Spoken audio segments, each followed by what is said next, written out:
ದೌರ್ಭಾಗ್ಯ ಏನು ಅಂತಂದರೆ ಕಾರ್ಮಿಕ ಇಲಾಖೆಯಲ್ಲೇ ಕಾಂಟ್ರಾಕ್ಟ್ ವರ್ಕರ್ಸ್ ಇದ್ದಾರೆ, ಅವ್ರನ್ನ ಯಾವುದೇ ಕಾರಣಕ್ಕೂ ರೆಗ್ಯುಲರೈಸು ಮಾಡ್ತಾ ಇಲ್ಲ. ಅಂದರೆ ಕಾರ್ಮಿಕ ಇಲಾಖೆಯೇ ಕಾರ್ಮಿಕರನ್ನು ಶೋಷಣೆ ಮಾಡೋ ಪರಿಸ್ಥಿತಿ ಇದ್ದರೆ ಇನ್ನೇನು ನ್ಯಾಯ ಕೊಡ್ತಾರೆ? ಈಗ ಕಾರ್ಮಿಕರಿಗೆ ಎಲ್ಲಿ ಅಂತ ನ್ಯಾಯ ಹುಡುಕ್ಬೇಕು ಹೇಳಿ? ನ್ಯಾಯ ಸಿಗುತ್ತೆ, ಕರೆಕ್ಟ್. ಇದನ್ನು ಸರಿನಿಟ್ಟಲ್ಲಿ ಹೋಗ್ಬೇಕು. ಈಗ ನಾನು ESIನಲ್ಲೂ ಅಷ್ಟೇ ಎಲ್ಲ ಕಾರ್ಮಿಕರೇ, ಯಾಕಾಗಿ ಕೆಲಸ ತೆಗಿತಾರೆ. ಕಾಂಟ್ರಾಕ್ಟ್ ಮೊದಲು ಮಾಡೆಲ್ ಆಗಬೇಕಾಗಿರೋದು, ಮಾಡೆಲ್ ಎಂಪ್ಲಾಯರ್ ಆಗೋದು ಕಾರ್ಮಿಕ ಇಲಾಖೆ. Okay sir. ಅವಾಗ ಇನ್ನೊಬ್ಬರಿಗೆ ಒಂದು ಮೆಸೇಜ್ ಹೋಗುತ್ತೆ.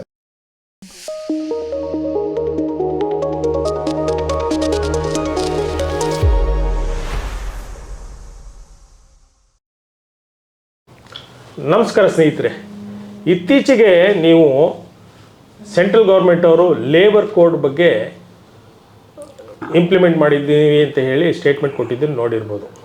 ಇದ್ರ ಬಗ್ಗೆ ನನ್ನ ಜೊತೆಗೆ N Indrish, president federation of ESIC medical college of hospital contract workers Mazdoor Sangh, president JK tyre ಬದ್ಲಿ ಕಾರ್ಮಿಕರ ಕ್ಷೇಮಾಭಿವೃದ್ಧಿ ಸಂಘ Mysuru, secretary BPTMS Bharatiya private telecom Mazdoor Sangh, all India secretary all India reserve bank workers organisation, president all India reserve bank retiree organisation, ಇವ್ರ ಜೊತೆ ಇವತ್ತು ಚರ್ಚೆ ಮಾಡ್ತಿದ್ದೀವಿ. ಬನ್ನಿ ಸರ್. ಪ್ರಮೋದ್ ನ್ಯೂಸ್ ವಾಹಿನಿಗೆ ಸ್ವಾಗತ. ನಮಸ್ತೆ. ಏನು ಇದು ಸೆಂಟ್ರಲ್ ಗೌರ್ಮೆಂಟ್ ಅವರು 4 ಕೋಡ್ ತಂದುಬಿಟ್ಟು ಲೇಬರ್ಗೆ ನಾವು ಒಳ್ಳೇದು ಮಾಡಿದ್ದೀವಿ ಅಂತ ಹೇಳಿದ್ದಾರೆ. ಸಂಕ್ಷಿಪ್ತವಾಗಿ ಏನದು ನಮ್ಮ ವೀಕ್ಷಕರಿಗೆ ತಿಳಿಸಿ ಸರ್. ಈಗ ನಮ್ಮ ದೇಶ ವರ್ಲ್ಡಲ್ಲಿ ಕಂಪೇರ್ ಮಾಡಿದ್ರೆ ಅತಿ ಹೆಚ್ಚು ಕಾರ್ಮಿಕರನ್ನು ಹೊಂದಿರುವಂಥ ದೇಶ. ಈ ದೇಶದಲ್ಲಿ ಮೊದಲು ಕಾರ್ಮಿಕ ಕಾಯ್ದೆಗಳನ್ನು ರೂಪಿಸಿದ್ದು ಬ್ರಿಟಿಷರ ಕಾಲದಿಂದ. ಈಗ ಇಂಡಿಯನ್ ಟ್ರೇಡ್ ಯೂನಿಯನ್ ಆ್ಯಕ್ಟ್ 1926 ಈ ಥರಲ್ಲ, ಆಮೇಲೆ ಇಂಡಿಯನ್ ಕಾಂಟ್ರಾಕ್ಟ್ ಆ್ಯಕ್ಟು ಇದವೆಲ್ಲ, ಆಮೇಲೆ ಫ್ಯಾಕ್ಟ್ರೀಸ್ ಆ್ಯಕ್ಟ್ ಇವೆಲ್ಲ ಬಂದವು. ಈಗ ಒಟ್ಟು 29 ಆ್ಯಕ್ಟ್ಗಳಿದ್ದಾವೆ. ಅದು ಏನಾಗುತ್ತಾ ಇದೆ ಅಂತಂದರೆ, ಕಾರ್ಮಿಕರಿಗೆ ತನಗಾಗ್ತಿರೋ ಅನ್ಯಾಯಕ್ಕೆ ಯಾವ ದಿಕ್ಕಿನಲ್ಲಿ ನನಗಾಗ್ತಿದೆ ಅಂತಲೇ ಗೊತ್ತಿರಲ್ಲ. ಅದರಿಂದ ಅವರಿಗೆ ಯಾವುದಕ್ಕೆ ಯಾವುದು ಹೊಂದಾಣಿಕೆ ಮಾಡ್ಕೋಬೇಕು, ಎಲ್ಲಿ ಏನಾಗುತ್ತೆ ಅಂತಲೂ ಗೊತ್ತಿಲ್ಲದೆ ಇರೋದ್ರಿಂದ ಕೆಲವು ಟೈಮಲ್ಲಿ ಯಾರು ಕಾರ್ಮಿಕರು ಯಾವುದೇ ಒಂದು ತಮಗಾಗಿರೋ ಅನ್ಯಾಯದ ಬಗ್ಗೆ ಹೋಗೋದಕ್ಕೆ ಆಗದೆ ಇರೋಂಥ ಪರಿಸ್ಥಿತಿ ಇರ್ತದೆ. ಯಾಕೆಂದರೆ ತಮಗೂ ಗೊತ್ತು, ಲಾ ಇಸ್ ಅನ್ ಆಸ್ ಅಂತ ಹೇಳ್ತಾರೆ. ಆದರೆ ಈ 29 ಆ್ಯಕ್ಟ್ ಇದ್ದಿದ್ದರಿಂದ ಹಲವಾರು ಬೇರೆ ಬೇರೆ ಸಮಸ್ಯೆಗಳಿತ್ತು. ಈಗ ಮೆಟರ್ನಿಟಿ ಆ್ಯಕ್ಟು, ಆಮೇಲೆ ಇನ್ನೊಂದು child labour abolition act, contract labour regulation abolition 1970, ಇವೆಲ್ಲ ಸಪ್ರೇಟಾಗಿ ನಮ್ಮ ಏನು ನಮಗೆ ಸ್ವಾತಂತ್ರ್ಯ ಬರೋದಕ್ಕೆ ಮೊದಲಿಂದನೂ ಬಂದ್ಕೊಂಡೋಗಿದ್ದಾವೆ. ಎಷ್ಟೋ ಆ್ಯಕ್ಟ್ಗಳು ರೀಸೆಂಟಾಗಿದ್ದಾವೆ, ಎಷ್ಟೋ ಜನ ಗಮನಕ್ಕೆ ಬಂದಿಲ್ಲ. ಈಗ 29 ಆ್ಯಕ್ಟು ಎಲ್ಲವನ್ನು ಈಗ ಕಾಂಪ್ರೆನ್ಸಿವ್ ಥರದಲ್ಲಿ ಮಾಡೋಕ್ಕೋಗಿ ಒಂದು 4 ಕೋಡ್ ಅಂತ ಮಾಡಬೇಕು ಅಂತ ಸರ್ಕಾರ ತೀರ್ಮಾನ ಮಾಡಿದೆ.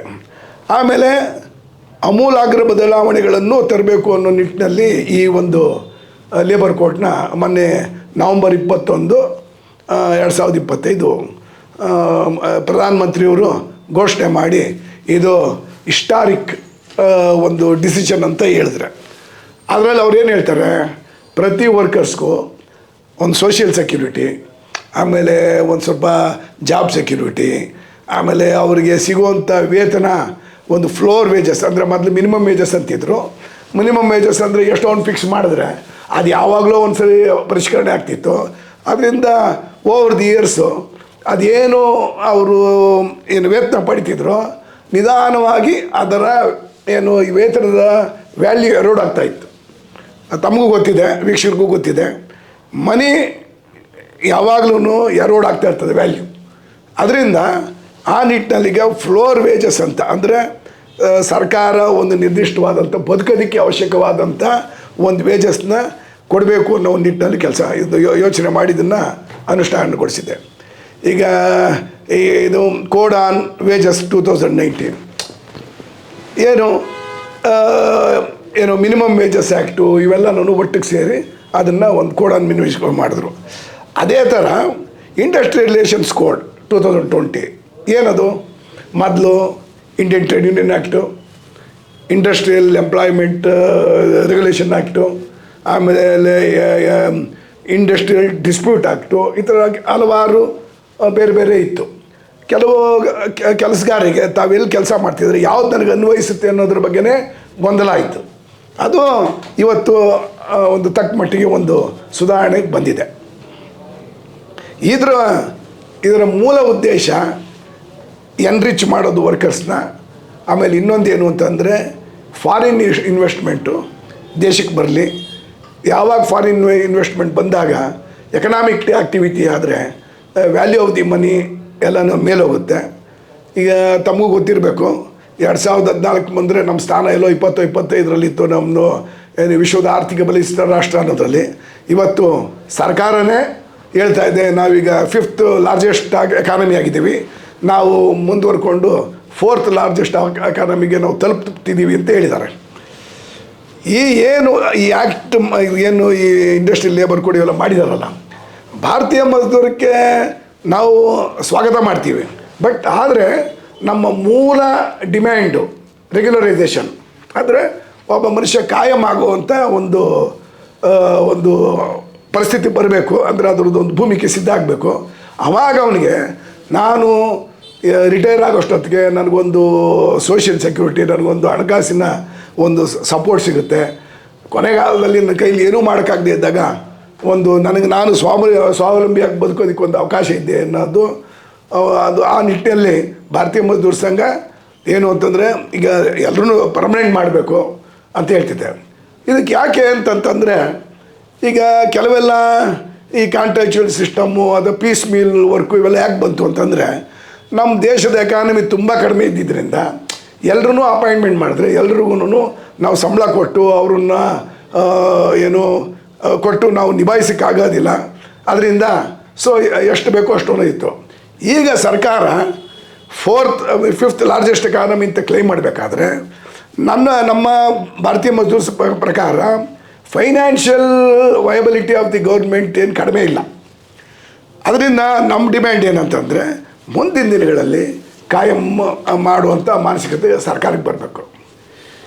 ಇದು ಆದರೆ ಒಂದೇನೆಂದರೆ ನಾವು ಫೀಲ್ಡಲ್ಲಿ ವರ್ಕ್ ಮಾಡ್ತಿರೋದ್ರಿಂದ ನಮಗೆ ಒಂದು ಕ್ಲೀನಾಗಿ ಗೊತ್ತಾಗುತ್ತೆ ಏನು ಅಂತಂತಂದರೆ ಡಿಸ್ಕ್ರಿಮಿನೇಷನ್, ತಾರತಮ್ಯ ಅನ್ನೋದು ಹಾಸುವಕ್ಕಾಗಿ ಇದೆ.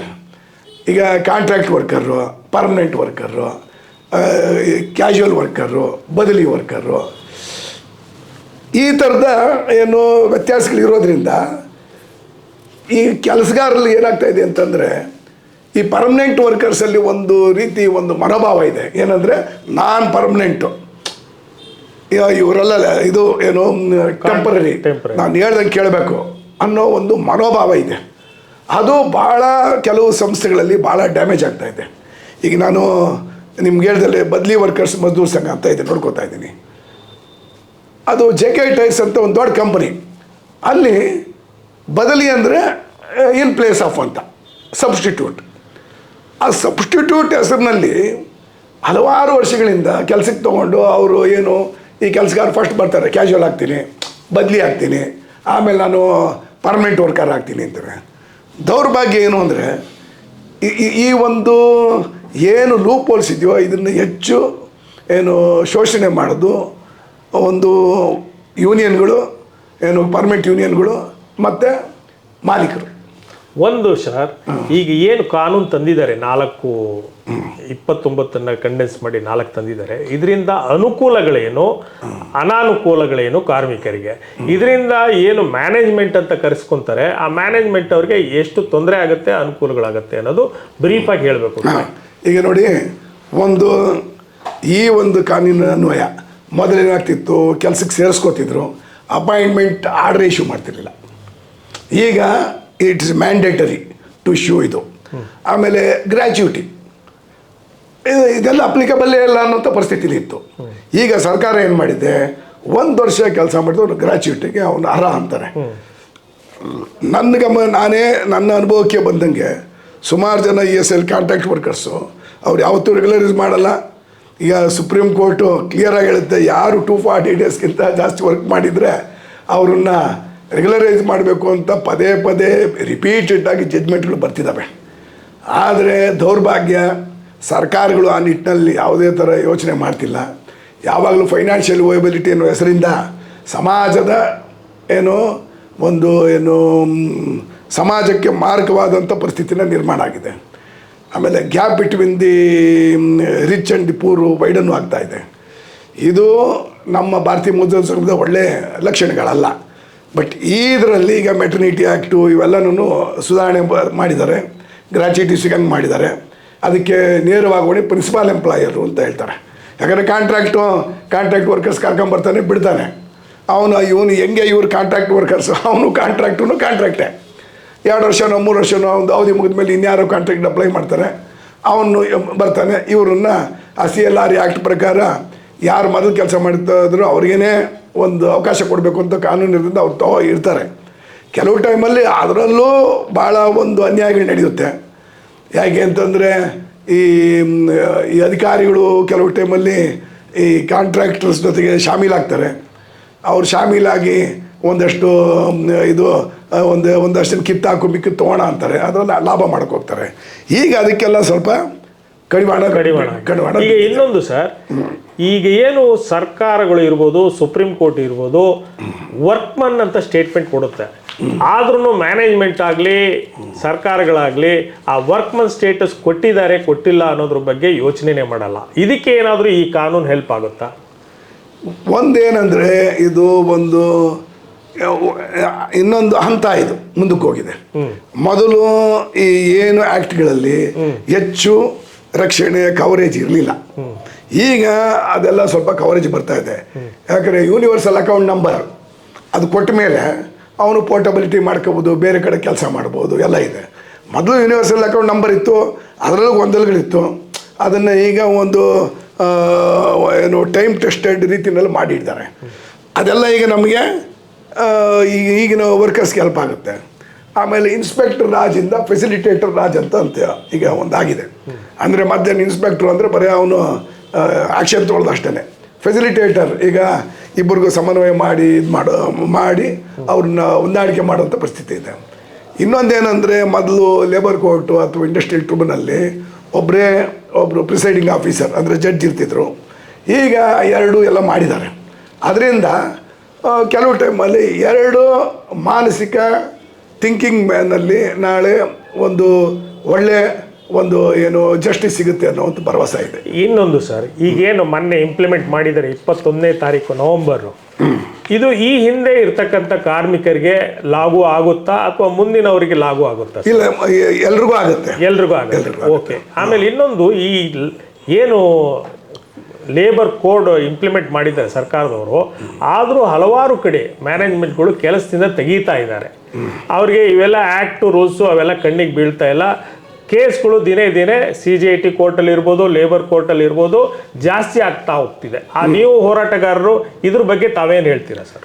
ನೋಡಿ, ಇದು ಕಟು ಸತ್ಯ. ಈಗ 21ಕ್ಕೆ ಈಗ ಇದನ್ನು ಘೋಷಣೆ ಮಾಡಿದ್ರು. 22ನೇ ತಾರೀಕು ESIC ನಲ್ಲಿ ನಾವು ಒಂದು 27 ಜನ ತೆಗಿತೀವಿ ಅಂತ ಒಂದು ನೋಟಿಸ್ ಕೊಟ್ಟರು. ಅಂದರೆ ಯಾವುದೋ ಜುಲೈ ತಿಂಗಳದು ಇದ್ರ ಮೇಲೆ ಇವತ್ತು ತೆಗಿತೀನಿ ಅಂತಾರೆ.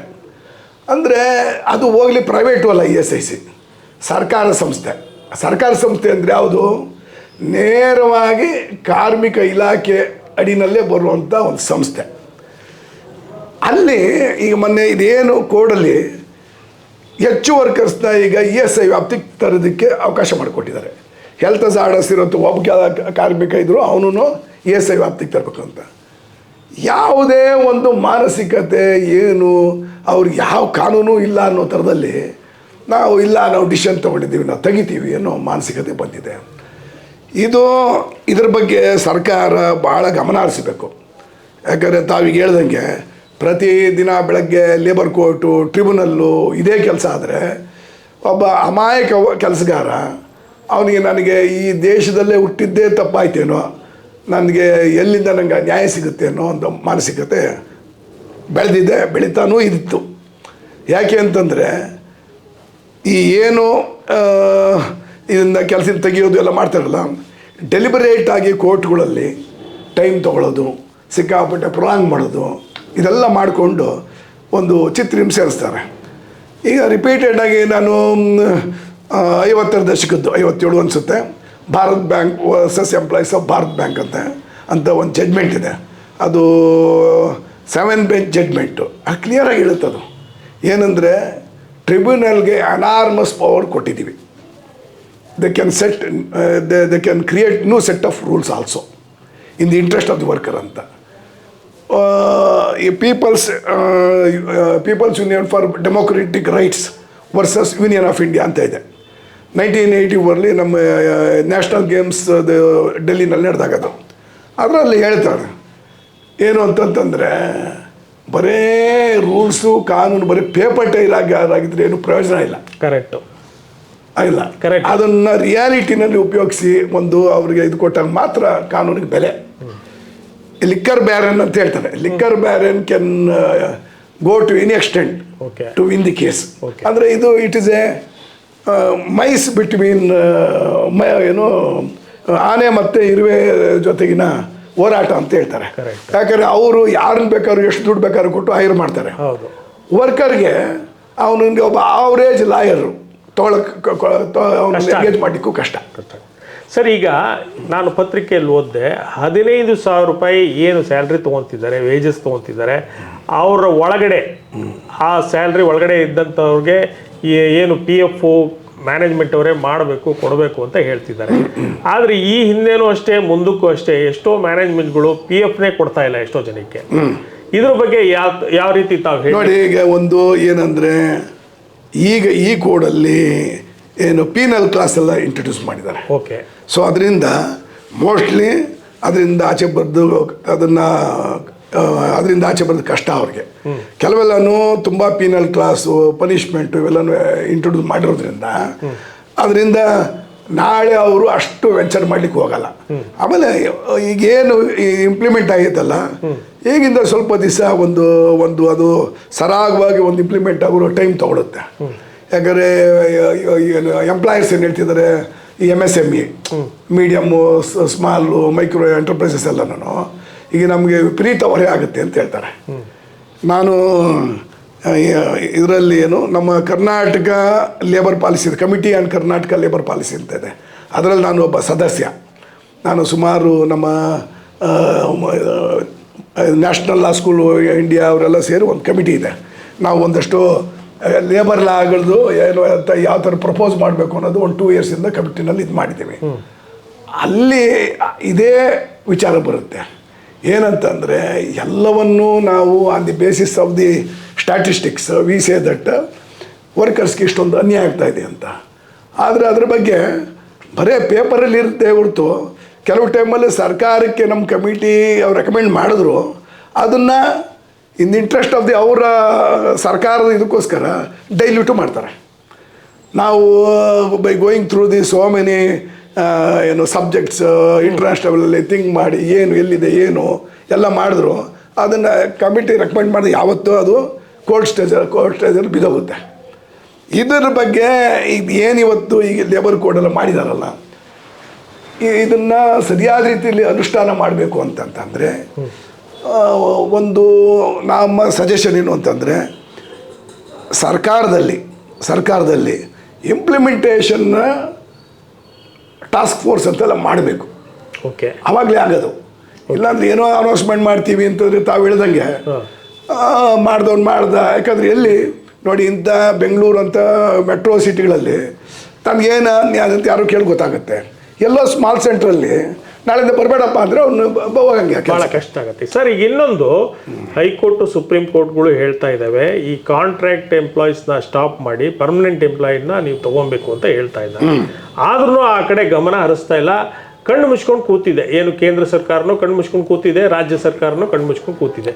ಇದ್ರ ಬಗ್ಗೆ ತಾವೇನು ಹೇಳಲಿಕ್ಕೆ ಇಷ್ಟಪಡ್ತೀರ? ನೋಡಿ, ರಿಪೀಟೆಡ್ ಆಗಿ ಬೇಕಾದಷ್ಟು ಜಡ್ಜ್ಮೆಂಟು LIC ಇರ್ಬೋದು, ONGC ಇರ್ಬೋದು, ನಮ್ಮ ಗೋಪಾಲಗೌಡರು ಇದೇ ಇದ್ದಾಗ ಏನು ಅವರು ಸುಪ್ರೀಂ ಕೋರ್ಟಲ್ಲಿ ಜಡ್ಜ್ ಆದಾಗ ಭಾಳ ನಮ್ಮ ವರ್ಕರ್ ಪರವಾಗಿ ಸಿಕ್ಕಾಪಟ್ಟೆ ಜಡ್ಜ್ಮೆಂಟು ಅದೇ ಥರ ಸುಮಾರು ವಿಕ್ರಮ್ ಮಾತು ಎಲ್ಲ ಮಾಡಿದ್ದಾರೆ.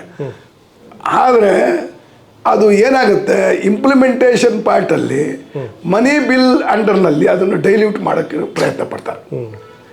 under money bill, ruling government has got enormous powers to decide whether to implement or not ಅಂತ. ಸೊ ಅಲ್ಲಿ ಹೆಲ್ಡಪ್ ಅಲ್ಲಿ ಹೆಲ್ಡಪ್ ಆಗ್ತವೆ. ಅವರು ಈಗ ನಮಗೆ ಗೊತ್ತಿರಬೇಕು, ಈಗ EPF ಪೆನ್ಷನ್ 1000 ರೂಪಾಯಿ ಇದೆ, 15ರಿಂದ ಡಿಮ್ಯಾಂಡ್ ಮಾಡ್ತಿದ್ವಿ 10,000 ಕೋಟಿ ಅಂತ, ನಾವು 7,500 ಕೋಟಿ ಅಂತ.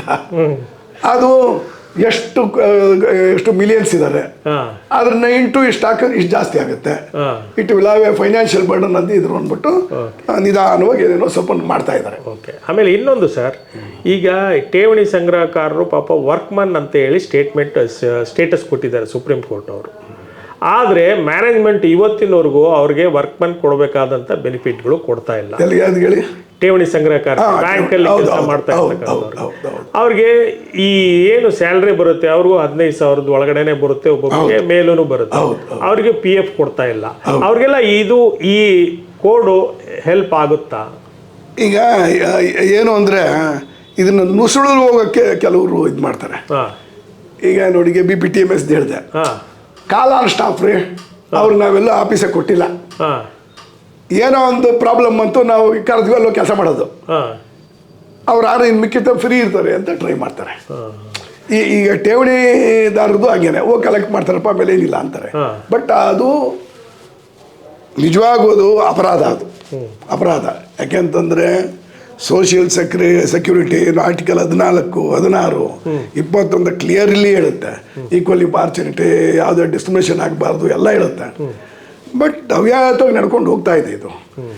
ಒಂದೇನಂದರೆ, ಈಗ ಮೊದಲ ಬಾರಿಗೆ ಈಗ ಏನು ಕೋಡ್ ತಂದ್ರಲ್ಲ, 15ಕ್ಕೂ ಈಗ 25ಕ್ಕೂ ಮಾಡಿದ್ರೆ 19 ಮಿಲಿಯನ್ನಿಂದ ಒಂದು ಈಗೇನು 60ವರೆಗೂ ಕವರ್ ಆಗ್ತಾರೆ ಅಂತ ಹೇಳ್ತಾರೆ. ಓಕೆ.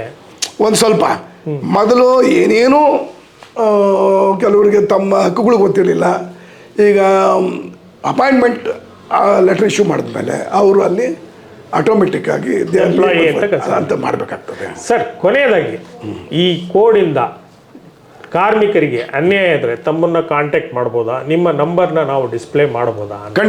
ಖಂಡಿತ ಮಾಡ್ಬೋದು. ಬೇರೆ ಏನಾದರೂ ಹೇಳೋದಿದೆಯಾ ಸರ್? ಒಂದು ನನ್ನ ಅನಿಸಿಕೆ,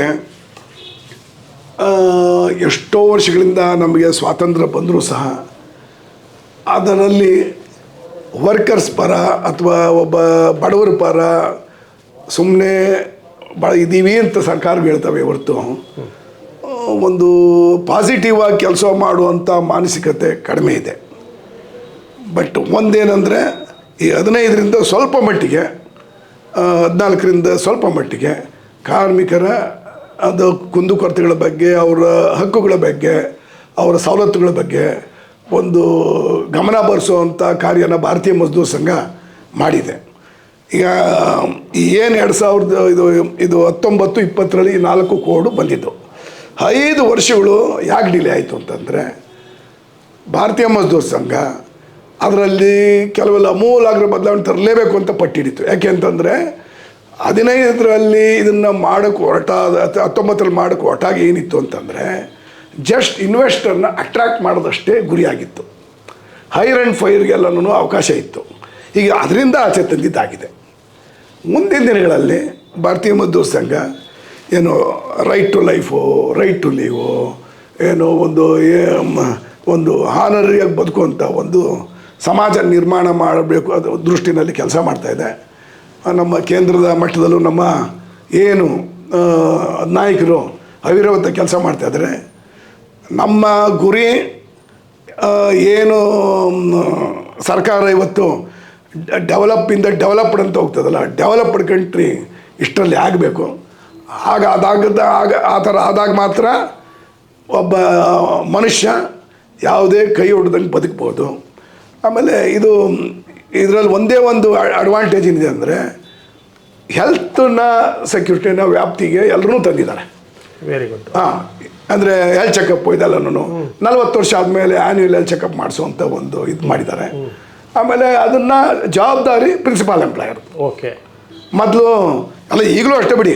ಈಗ ಸರಿ ನೋಡ್ತೀವಿ, ನನ್ನ ಹತ್ರ ನೀನು ಮಾತಾಡಬೇಡ, ನೀನು ಯಾರೋ ನಂಗೆ ಗೊತ್ತಿಲ್ಲ, ನೀನುಂಟು ಕಾಂಟ್ರಾಕ್ಟ್ ಉಂಟು ಅನ್ನೋ ಮಾನಸಿಕತೆ ಇರ್ತದ್ದು. ಅದನ್ನು ಮುಂದಿನ ದಿನಗಳಲ್ಲಿ ಇದೆಲ್ಲ ಕೋಡಾಗಿರೋದ್ರಿಂದ ಬದಲಾವಣೆ ಆಗ್ಬೋದು ಅಂತ ಒಂದು ನಂಬಿಕೆ ಇದೆ.